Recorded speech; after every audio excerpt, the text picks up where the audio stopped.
J.M. Stretford, Paddock. This is the Paper Talk. As you can see, I'm in the studio. Come on. You know the dance by now. Get involved in the chat and the comments. We're going to be talking about these lot. Yeah, these lot here. Him, Eriksen, Christian Eriksen as well, and Lisandro Martinez. We're also going to be talking about Tyrell Malacia because it looks like there could be a bit of a fly in the ointment. Nothing to get too worried about, but there's a little bit of a twist in the tail on his move to Manchester United. It's not off by any stretch of the imagination, but we'll give you an update on that. Also, Meulensteen, who is a fan of the channel, of course. He's been on it when we were full-time Devils, and also when we were Stretford Paddock.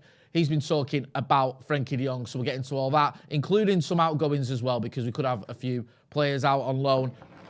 Thank you. Oh, look at this service here. You're getting this gaff. It's amazing. Oh, I've just been delivered a brew that was warmed up in the microwave and informed that it's exploded all over the microwave. So, dearie me, never mind. Right, let's move on to some transfer stories. Let's start with the Tyrell Malacia one. This is from David Ornstein, who is more or less sort of the top of tier one at the minute. He's like him and Fabrizio Romano are sort of top of the tree. He did a story in The Athletic where he spoke about Malacia's move and how it's been complicated by a representation issue. He says Manchester United's bid to sign Feyenoord defender Tyrell Malacia is being complicated by an issue surrounding his representation in the proposed transfer. The Athletic understands. United are believed to have reached a full agreement with Feyenoord, around 15 million with add-ons. That means only personal terms need to be put in place. So currently the switch remains on track, but sources close to the Dutch club say the intermediary Malacia has worked with previously has not been authorised to conduct this deal, and the matter must now be resolved before it's finalised. It goes on to say then that the left-back is believed to have decided against using Ali Dursun for the impending move to Old Trafford, instead operating alongside his father. It doesn't look like this deal is off or anything like that. And also, there is a little bit of intrigue as well, because Dursun, I think, is negotiating on behalf of Frenkie de Jong, so don't know whether there's going to be an issue there, but it shouldn't scupper the deal by any stretch of the imagination. It just seems like it's one of those things where he's going to have to change the person he gets to broker the deal for him, and he seems to have gone with his father. So that's the latest on that one. That's what Ornstein was sort of tweeting, and the article says there.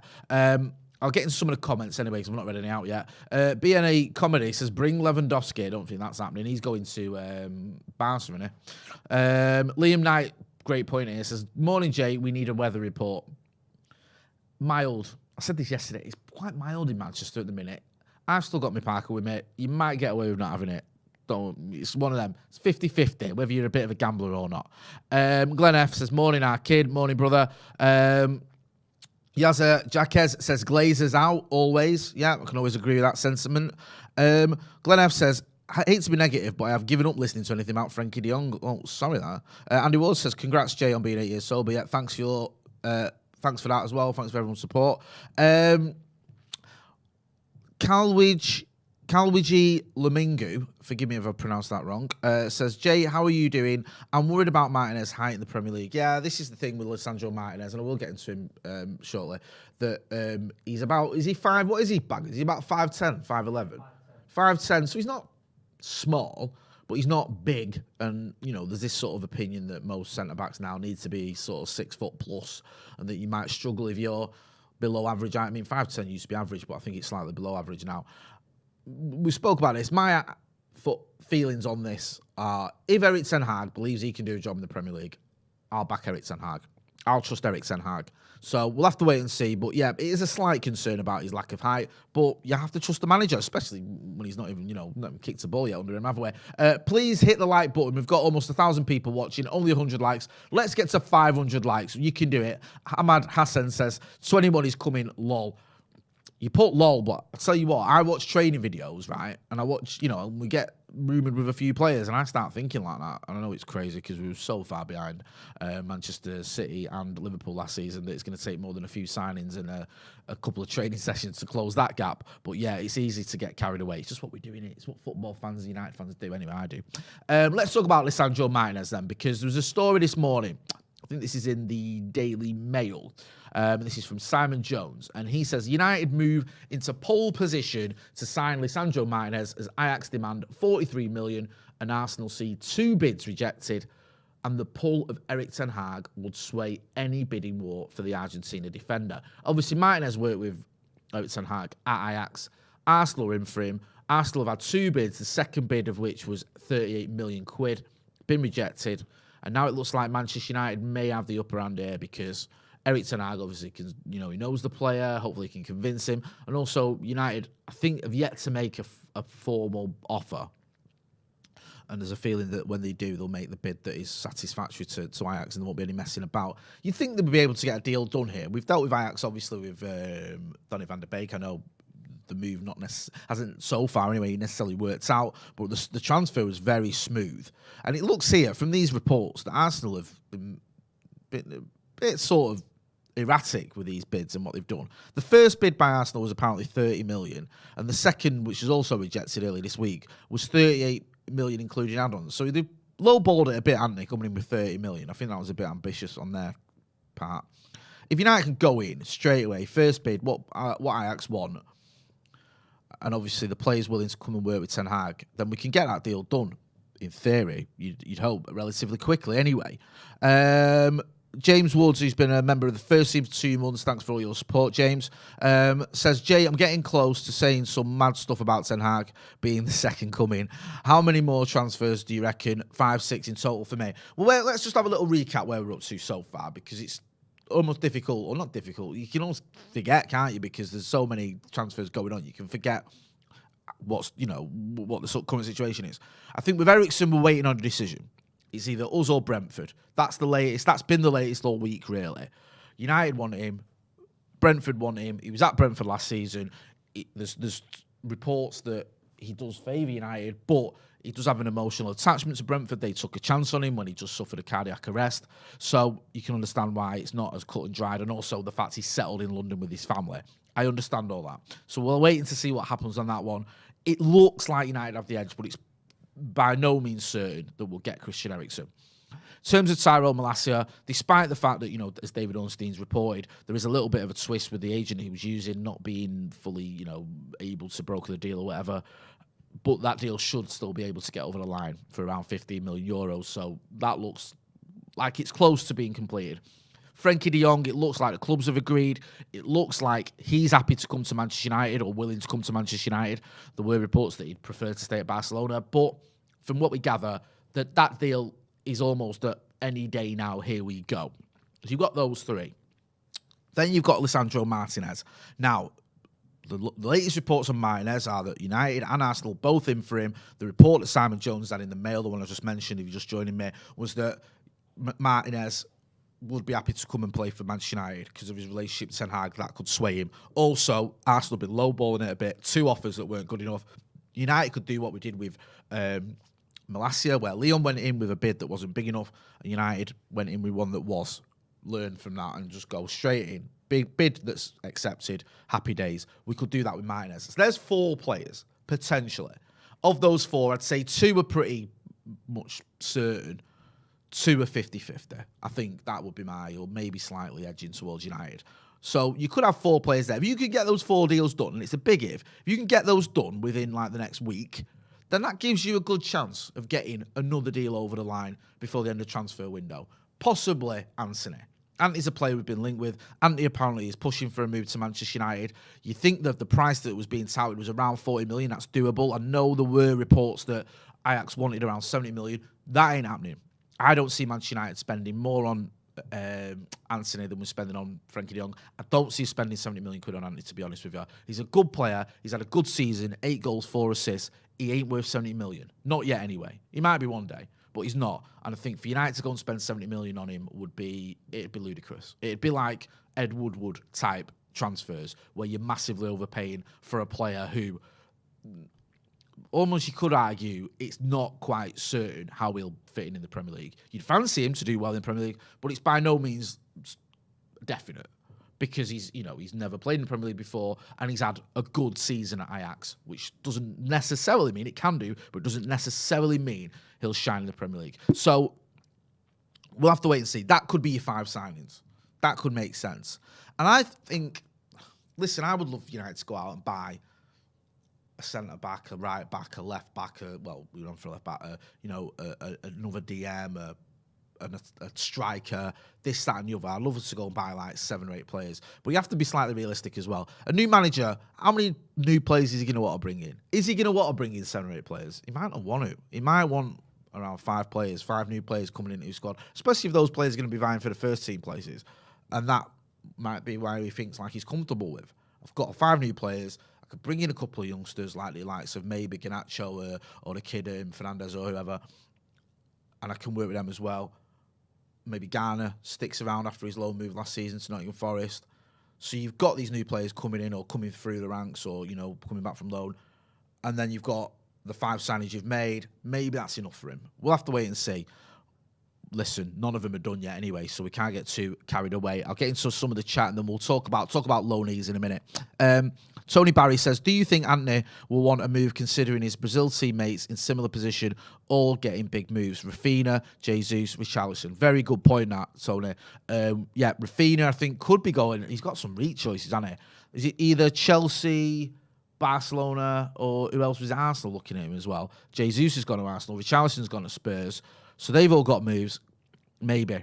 Alan says, Anthony can't go for more than Richarlison or Rafinha. Yeah, it would be a bit of a surprise if that happened because Richarlison is, obviously Premier League proven.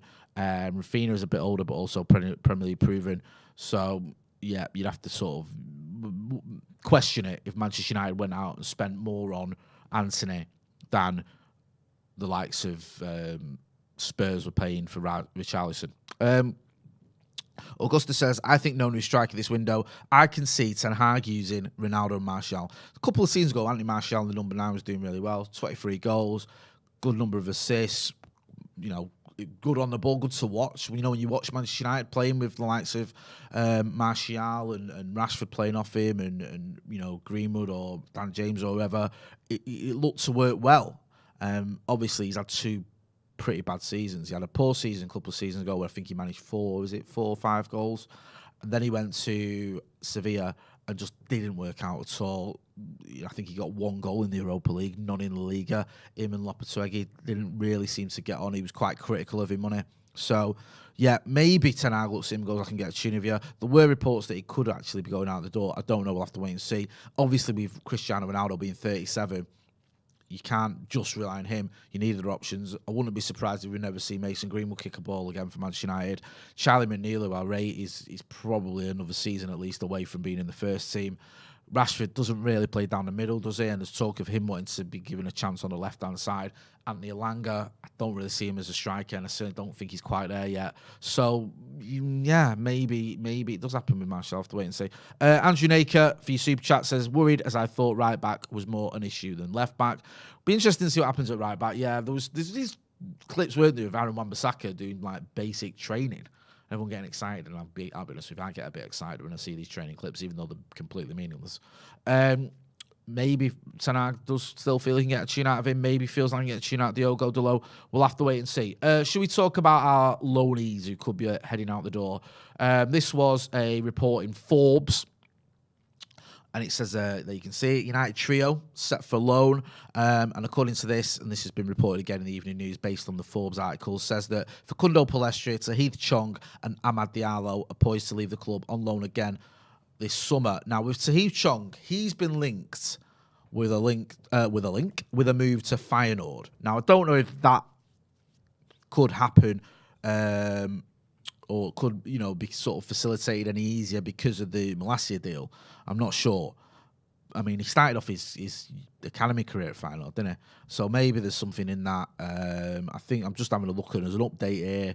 There you go. So there's an update on that update, actually. It looks like Chong, I think the Mail have just ran an article literally half an hour ago, literally 44 minutes ago, saying one-time Manchester United wonder kid Tahith Chong is in talks to join Feyenoord in a permanent move.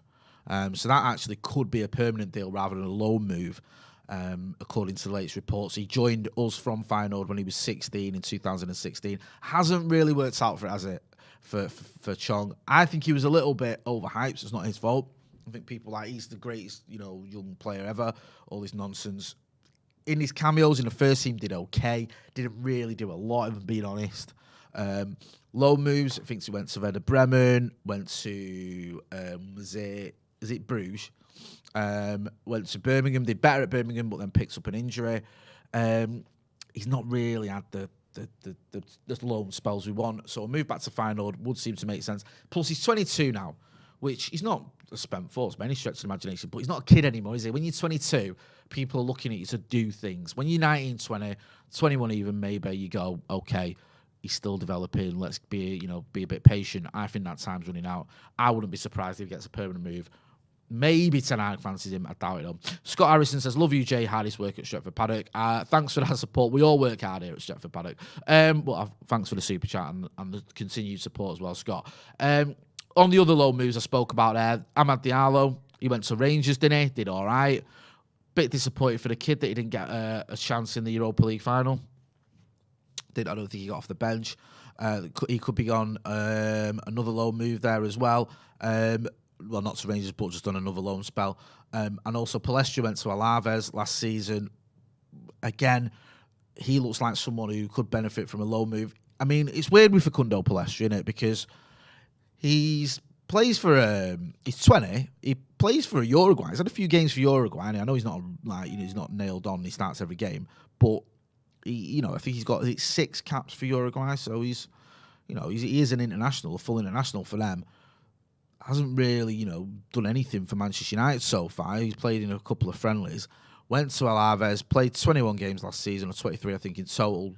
So he's been getting game time now. We'll have to see what happens. I think he's another one that I don't think he's like at Chong levels where you go, he's not good enough or it's time for a permanent move. But I think his next loan move has to be the time when he shows something. I think he's 20, go on loan, shows what you're made of. We've seen it for Uruguay. He looks like a very talented young lad. But you wonder how many chances he's going to get if this loan move doesn't work out. The final one as well, Amad Diallo, still very young, still developing, did okay at Rangers. I just feel like, he's 19 years old, so he's a little bit younger than some of the other ones I've mentioned. Probably needs a loan move where he can kick on and show us what he's about. Did a loan move to Rangers was all well and good, but he probably needs another one where he can go and sort of make a little bit of a step up. Maybe he goes to the Championship or something. That's usually a good barometer, isn't it? You look at James Garner, what he did in the Championship. He had a couple of loan moves, let's not forget. Shawnee NBC says, we're a very hopeful bunch. We get so excited watching all the videos and all that. Then 5 games in and the disappointment sets in, laughing emoji. Yeah, I mean, it's easy. Remember Van Gaal's pre-season where we beat everyone? And I was thinking, we're going to win the league here. And, we looked at our first few games in the league, or first 7 games, I should say, all against sort of lower opposition, teams that had finished in the bottom half. You think we've got a chance here? We can do this. Get off to a flyer. You never know. When we lost our first games at Swansea, and I think we won 2 of our first 10 or something. It was a terrible start. So we look at Rennie Meulensteen. Why not? Rennie Meulensteen obviously knows his stuff, was Sir Alex Ferguson's assistant or head coach, whatever you want to call it. And he's been talking. He says he thinks Frenkie de Jong can help Manchester United become much more dominant on the ball next season if he signs for Barcelona. I think this was an interview he's given to Voltball International, and he says he's technically very strong.